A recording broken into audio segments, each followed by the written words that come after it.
Hi guys, welcome back. Let's see what happens next, shall we? We're about to go and take a look at the scene of a murder. If we can get close enough. To William over here. This guy probably won't be happy with us. As you approach the scene of Sam's murder, Jake spies the flashing red and blue lights up ahead. Whoa! Hold up a minute. The Lone Star isn't above collecting on a corpse bounty, and the one on your head isn't going away anytime soon. He sighs. Sorry, friend. I think this is where our paths diverge. Thanks again for the help with those Halloweeners. Here's your payment. They don't take New Year where I'm going, and you look like you could use the funds. Well, thank you. Thank you. I could definitely use that money. Likewise, Jake. Give me a call when you're in the clear. Yeah, sure. He starts to leave, then tilts his head back. Hey, one more thing. When you're done checking out your pal's crime scene, pop into the Seamstresses Union. It's just down the street. You need gear, information, or just a damn stiff drink? That's the place to be. Best dive this side of Chicago. I used that place as a base of operations for years back in the day. Make the right friends there, and I'm sure you'll get to the bottom of this ripper business. Well, nice knowing you. Jake turns and runs off into the shadowy depths of the Redmond Barrens. Well, I wonder if we'll ever see him again. Let's go talk to William. Bright yellow police tape cuts through the darkness, directing your eyes to the white chalk outline, a dark red stain marking the slab of pavement where Sam Watts died. Standing at the entrance to the alley is a Lone Star officer. The cop looks cold, hungry, and irritated at the homeless man who's currently pestering him. I keep telling you. I need to get my stuff from the alley or I'm gonna die in the cold tonight. And I've been trying to explain to you that this is an official's Lone Star investigation, and I can't let anyone in here. Hey, I got rights. Look, you sinless garbage. I've got a job to do. Find a new blanket or I'll find a reason to use my stun baton. Typical. I hate all you pigs. He looks in your direction. Now what? Long night, huh? You look cold, so I picked up a donut and some Psycaf for you. Hey, thanks. The officer's face lights up as he takes a sip. He seems pretty trusting for an officer of the law. You know, when my dad was a cop, this was back when cops actually worked for the government. He said folks would buy him coffee all the time, but I haven't seen it until today. What can I do for you?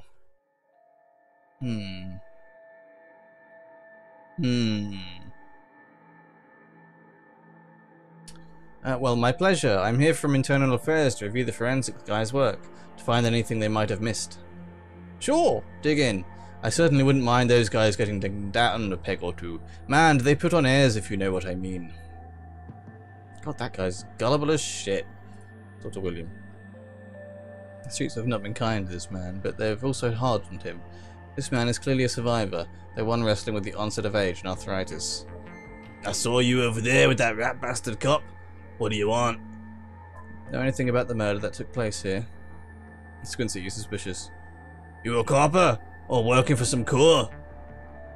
I'm as sinless as you are. Mind answering a few questions? Hey, what makes you think I'm sinless? Ha! Just messing with you. Of course I'm sinless. System ID number my ass. What kind of questions you got? Keeps turning American. This guy's very confused about where he's from. Did you see the murder? Nope. Can't say I'm sorry I missed it. I was hauling crates for Mrs. James up at the market. Can't carry as many as I used to, so I took a while. Got back here in time to see a couple of tourists puking all over me home turf. Then, a joke facing the uniform had already set up shop in my alley. It's terrible. It's terrible. I love it. What else did you see that night?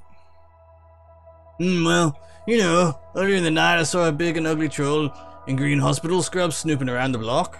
He bought some donuts. He's turned Irish. And 2 cups of Psycaf off a Dan over there. Seemed nervous. And he did everything with his left hand. What's wrong with this guy? Because his right was all screwed up with some cyberware. Sir, your accent. What? Can you tell me more about the troll cyberware? Well, it was big, and I think it must have had some hospital attachments because I saw some needles. It was a lot like one I saw back in 44 when I got captured by elves. They did all sorts of experiments on me, let me tell you. Never trusted one of them cyber people. So it sounds like you live here, in this alley? Sure, last couple of months I've been sleeping there. But I spend my days out doing odd jobs for the street merchants or panhandling tourists over near the Seamstresses Union. Well, that's all I needed to know. Thanks very much. See you around. Amidst the shards of glass from the broken lights, you find a small piece of glass which looks like the bottom of a test tube. Interesting. There are two distinct sets of footprints, a human's ending at the chalk outline and a larger set, possibly orc or troll, following just behind the first. This work light is new. You can see that all of the alley's normal lights have been ruined. Upon close inspection, it seems that they've all imploded, as if some force shattered them all at the same time. This looks like the coat and blanket the old man was trying to get back. First examine the area for evidence. As you shuffle the bundle of cloth to the side, a printed receipt falls out from beneath the folds of the blanket. It's a bar tab receipt from the Seamstresses Union, dated 2 days ago at 3:02 AM, right around the coroner's reported time of death. Customer Sam Watts. Server's name is listed as Coyote. Pick up the coat and blankets. I'm going to be a nice person.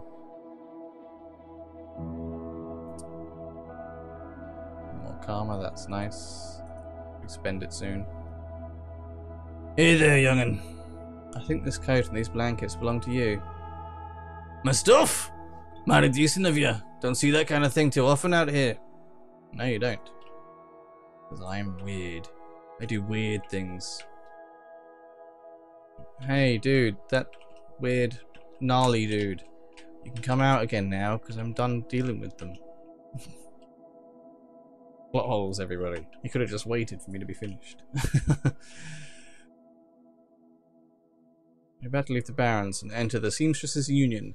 Would you like to proceed? Yeah, fuck it, why not? Let's see what's going on.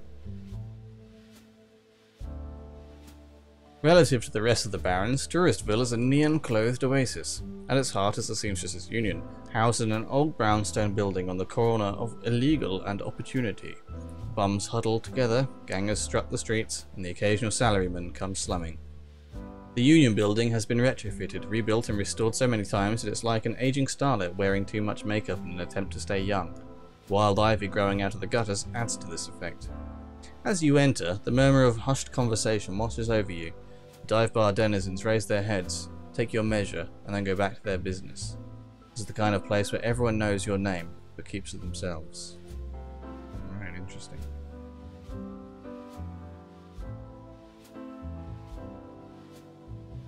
Cherry Bomb, what a name, and Eric Merisman. Cherry Bomb! How you doing? I said, how you doing? Bartender is striking elf sporting a perfectly toned body, perfectly pouty lips, and perfectly tapered ears. My, isn't she perfect? Her eyes harmonise save me and take me in equal measure, hitting just the right notes for the maximum extraction of tips. She looks at you, sees another elf, and smiles big. Hey there, I haven't seen you here before. What can I get you? Something dirty in a clean glass. Oh, hard case. I like that. Okay, hard case. I'll get you something stiff. She starts to turn away when a man with the face of a survivor and the zeal of a convert tugs at her arm hard. It's clear the two have a history. They try to keep their voices low, but the intensity of their conversation makes them easy to overhear. Jerry, you have to listen to me. If you stick around here, you could end up dead or worse. The Ripper is out there, and he's real. That last killing happened just down the block. And now Coyote's missing. They'll probably find her tomorrow in a dumpster without her head. Come on, Cherry Bomb, think. Oh, I think plenty, Shane. I'm getting a PhD from UW in neuroprosthetics, studying under Odgemans. And how am I paying for it? Bartending. Tips. There are faster ways for a Baron's girl to earn that kind of scratch, but I'm not taking them. So what do you want from me? I want what you want. A better life, a better world for everyone. The Universal Brotherhood can give you that. Oh, I've heard all this before. This isn't some trick to get us back together. Things are different now. I'm different now. The Brotherhood J-Bomb's pretty face is hard, armoured in lipstick and low expectations. The Universal Brotherhood is for other people, Shane. Rich Bellevue types who can afford their membership fees and voluntary donations. This isn't about the money. It's about binding the world together in brotherhood. Come with me. Attend a discovery meeting. Get to the core of who you are. I heard Lynn Telestrian give a talk last night called The New Family of the Sixth World. I've got a family right here, Shane. They're drunks and lowlives and whores, and I'd choose them over any of your Brotherhood members. Now buzz. I need to get back to work. With body language that leaves no question that the conversation is over, Cherry Bomb turns her back on him. Sorry about that. Got interrupted.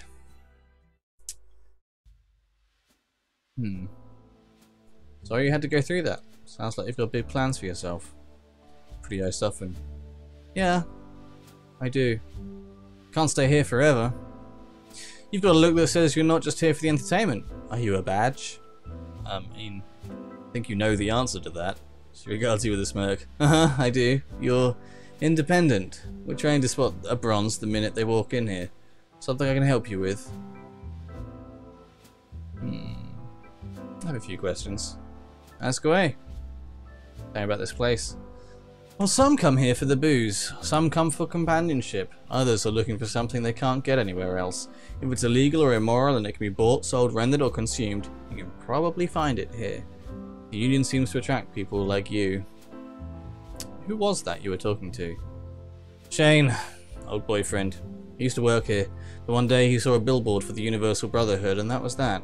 Went to a meeting, made new friends, moved in with them. I was happy for him until he started coming around trying to recruit me. I don't need that dreck. The guy mentioned Coyote. Is she here? Looks worried. No, I think she's away on business. Business, huh? Is she a shaman? With a name like Coyote? She laughs. No, she shot a coyote once, thinking it was a shaman who double-crossed her. We've been calling her Coyote ever since. Face falls. But she's been missing for a couple of days now. Some people think the Ripper got her, but I know her. Coyote can take care of herself. Did you ever hear the name Sam Watts? He nods. Well, yeah, Sam was a regular customer and a regular pain in the ass for as long as I've been here. Talked to big game, but he was always broke. As soon as he got any money in his pocket, it went straight to his head. Chips, drugs, or booze. Coyote had a soft spot for him, though. Did you see him the night he died? No, that was Coyote's shift.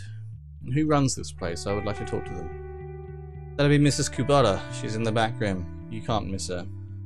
Thanks for the intel. I appreciate the help. Gutter punks have to stick together. Talk to you later. Okay, Eric Mersman. Hey lady, I got some extra outfits I'm trying to unload. You want first dibs? I'll take a look, why not? Armor could be helpful. So these are just armor 1 for whatever you have. Okay, then. I guess. What do I need for, how do I look at stats and stuff? How do I look at leveling and so on? What do I need for rigging? Rigging is intelligence based. Let's,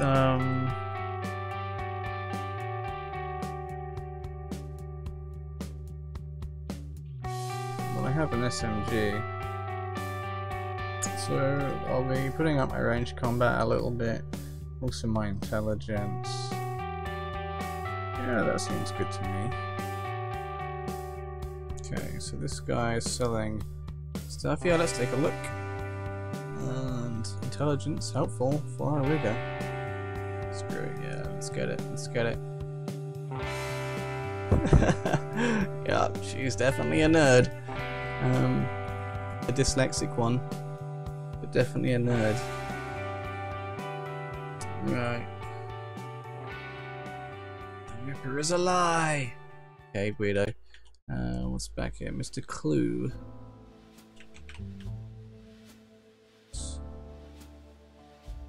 Posted at the doorway to the VIP section is a tower of troll muscle wrapped in an impossibly tailored suit. Whether the product of good genes or expensive aftermarket cosmetic work, the troll's gleaming horns perfectly frame his face, and his polished tusks and goatee accentuate the set of a lantern jaw. Welcome. Please behave yourself. Funny place for the architect to put a wall. Load bearing 2. You have business here? I'm looking into the death of Sam Watts. I heard about that. Real shame what happened to him. There was a sharpness in Clue's eyes, the look of a man who has seen much and earned wisdom at a young age. In your role here, I suppose you often escorted Sam to the door. Yes, albeit gently. Sam was a drunk, but he usually wasn't a violent one. Usually? What about the night he died? He was a bit agitated. Didn't catch the specifics. Might have been over a woman. Thought I was going to have to show him out, but I had to deal with a couple of rival go-gangers posturing for one of the working girls upstairs. Jake helped Sam out instead. Jake did? Okay, interesting. Appreciate you talking with me. Happy to help. What a nice guy. What a nice guy indeed. Jake escorted him out, huh? The Asian woman's expression reads open for business, but her demeanour reads dealer rather than companion. She has a jack on her neck, a gun on her hip, and a chip on her shoulder. She eyes you with a sneer. You look like you could use some firepower. Something simple. I got guns so smart they practically fire themselves. You looking for tech? Got some of that too, if that's the way you roll. I guess if you're selling stuff, I might as well have a look.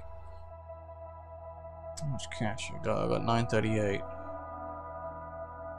I already have SMG. Got some basic medkits. I could get some of the drones. Class C. Smoke trail. Get some medkits and repair kits. I'll get frag and a concussion grenade. And in case I end up in close range, it's cheap, but it'll help. This is a lot of cash I'm spending for not very much stuff. Okay.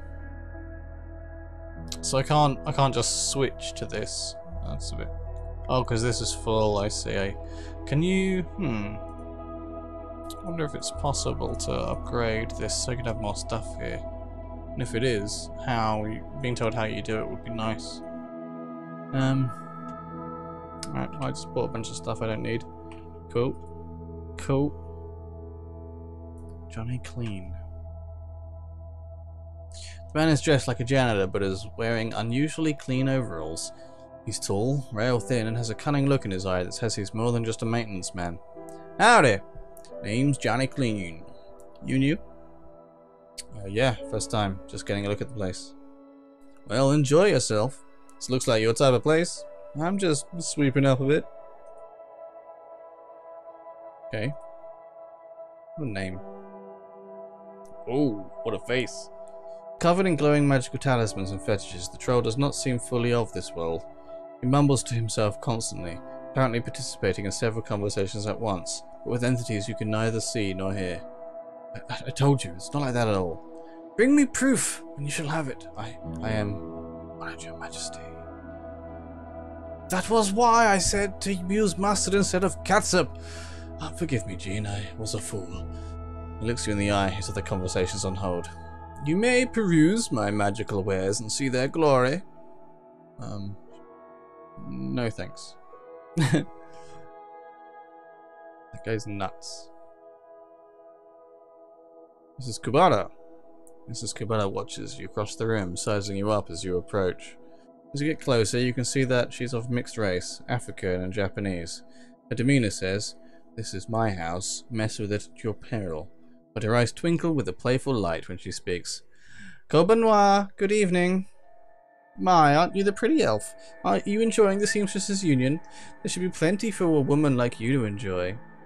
Or is this, business?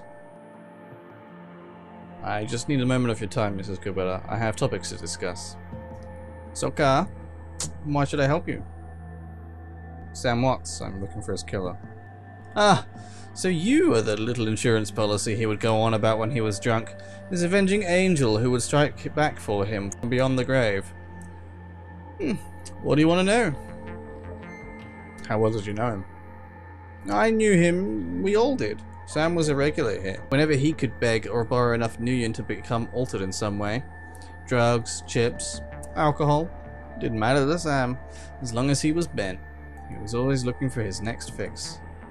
He clung to this place like it was his lifeline, and we treated him as part of the family, even if none of us truly liked him, except, Coyote. Did you see Sam the night of his death? Well, he was here, quite inebriated as he often was. Coyote was working bar that night, and she informed me that Sam was getting rowdy and belligerent with other customers.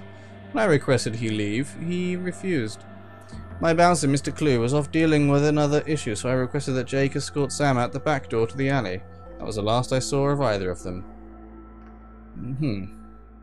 You tell me, no, why is this place called the Seamstresses Union? During the Gold Rush years, there was a census, and the politicians wanted as high a number as possible to gain power and revenue. To bolster their numbers, they decided to include all the working girls, of which there were many, to the rolls. However, given the times, they could not list the girls' true occupation, so they entered them as seamstresses. When a girl accumulated enough money to open her own place of business, she named it the Seamstresses Union, so potential workers would know that they would be treated fairly there, and thus, a rich tradition was born. So, you're a former seamstress? No? Perhaps when we know each other more, I will reveal more about myself. For now, enjoy the union. One more question. Can you tell me where to find Coyote? Her face darkens. Would that I could. I have not seen her in 2 days. She is a smart woman and quite dangerous, but I fear for her. I'm sure she can take care of herself. Perhaps, all the same, I wish I could see her. She is like a daughter to me. Her room is upstairs. If you're looking for her, I invite you to examine it. You may be able to uncover her whereabouts. I would not normally betray her privacy in this way, but she's missed 2 shifts now and cannot be reached on her comm. It's unlike her. If something has happened, I will not have inaction on my conscience. Here's the key. Okay, I guess we're going to investigate that room next time, guys. Thanks again for tuning in. It's excellent to have you. If you liked the video, make sure to like, favorite, and subscribe, and I will see you again next time.